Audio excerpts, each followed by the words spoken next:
Hello friends, welcome to crack डायलेक्सी TET. So इस video में हम पेपर 1 के कुछ इंपॉर्टेंट क्वेश्चंस देखेंगे। बेसिकली ये पार्ट 2 है। इससे पहले पार्ट 1 का वीडियो अपलोड किया जा चुका है, जिसका लिंक डिस्क्रिप्शन बॉक्स में है, वहां से आप उस वीडियो को देख सकते हैं। तो चलिए देखते हैं क्वेश्चंस। फर्स्ट क्वेश्चन है, हंटर आयोग, जिसे भारतीय शिक्षा आयोग के नाम से भी जाना जाता है, का गठन किया गया था।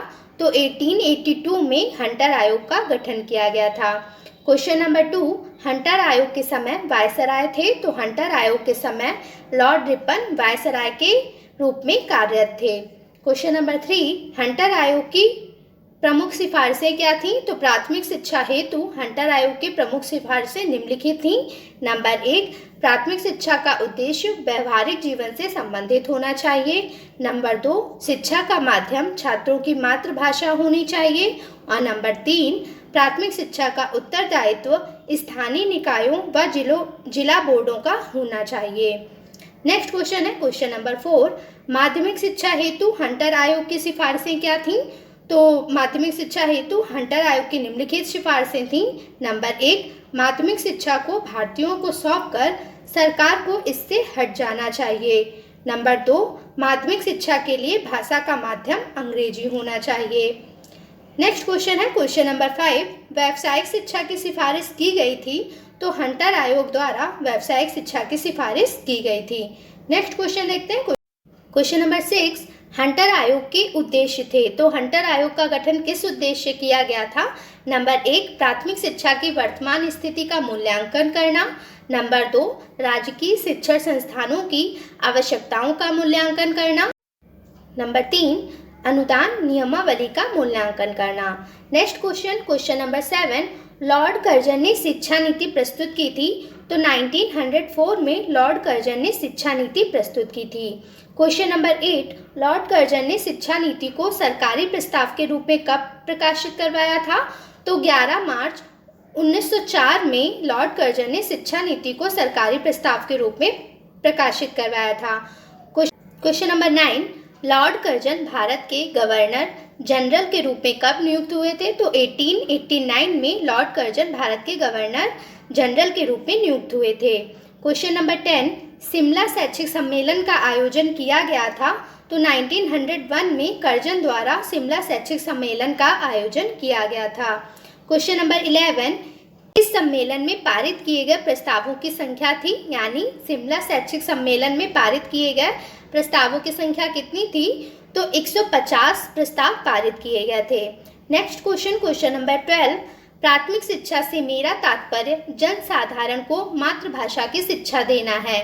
तो यह कथन लॉर्ड कर्जन द्वारा प्रस्तुत किया गया था कि प्राथमिक शिक्षा से मेरा तात्पर्य जनसाधारण को मातृभाषा की शिक्षा देना है। नेक्स्ट क्वेश्चन नंबर 13, प्राथमिक शिक्षा हेतु कर्जन के सुझाव क्या थे? तो निम्नलिखित सुझाव कर्जन द्वारा दिए गए थे। नंबर 1, अध्यापकों के प्रशिक्षण की व्यवस्था करना। नंबर 2, ग्रामीण विद्यालयों में कृषि शिक्षा की व्यवस्था करना। और नंबर 3, शारीरिक व्यायाम की शिक्षा प्राथमिक स्तर तक के बच्चों को देना। नेक्स्ट क्वेश्चन नंबर 14, पुरातत्व विभाग की स्थापना की गई। तो पुरातत्व विभाग की स्थापना लॉर्ड कर्जन द्वारा की गई। क्वेश्चन नंबर 15, केंद्रीय शिक्षा विभाग की स्थापना की गई। लॉर्ड कर्जन द्वारा केंद्रीय शिक्षा विभाग की स्थापना की गई थी। Question number 16, director general of education के पद पर सर्वप्रथम नियुक्त किए गए। तो डायरेक्टर जनरल ऑफ एजुकेशन के पद पर सर्वप्रथम H.W. ऑरेंज को नियुक्त किया गया था। क्वेश्चन नंबर 17, प्राचीन स्मारक अधिनियम पारित कराया गया। तो प्राचीन स्मारक अधिनियम लॉर्ड कर्जन द्वारा पारित करवाया गया था। क्वेश्चन नंबर 18, भारतीय विश्वविद्यालय अधिनियम पारित कराया गया। तो यह अधिनियम कर्जन द्वारा 1904 में पारित करवाया गया। क्वेश्चन नंबर 19, प्रत्येक प्रांत में कृषि विभाग की स्थापना की गई। तो यह सुझाव भी लॉर्ड कर्जन का था, जिसके द्वारा प्रत्येक प्रांत में कृषि विभाग की स्थापना की गई। क्वेश्चन नंबर 20, प्राथमिक तथा माध्यमिक शिक्षा में संख्यात्मक वृद्धि तथा गुणात्मक उन्नयन हेतु आर्थिक सहायता धनराशि बढ़ाई गई।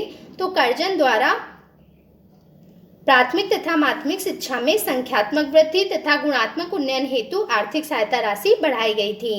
क्वेश्चन नंबर 21, गोपाल कृष्ण गोखले ने अपने प्रस्ताव को विधेयक के रूप में कब प्रस्तुत किया था?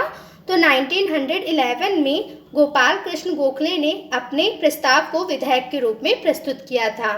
Next question, question number 22, Gopal Krishna Gokhale ने प्राथमिक शिक्षा हेतु सुझाव दिए थे। तो प्राथमिक शिक्षा हेतु गोपाल कृष्ण गोखले ने निम्नलिखित सुझाव प्रस्तुत किए थे। नंबर 1, 6 से 10 वर्ष के बच्चों को अनिवार्य व निःशुल्क शिक्षा दी जाए। नंबर 2, प्राथमिक शिक्षा विभाग खोला जाए। और नंबर 3, प्राथमिक शिक्षा पर होने वाले व्यय को 1:2 के अनुपात में क्रमशः स्थानीय सरकार तथा प्रांतीय सरकार वहन करें। क्वेश्चन नंबर 23, देश में अनिवार्य तथा निःशुल्क शिक्षा की मांग को सबसे अधिक गति किसने प्रदान की?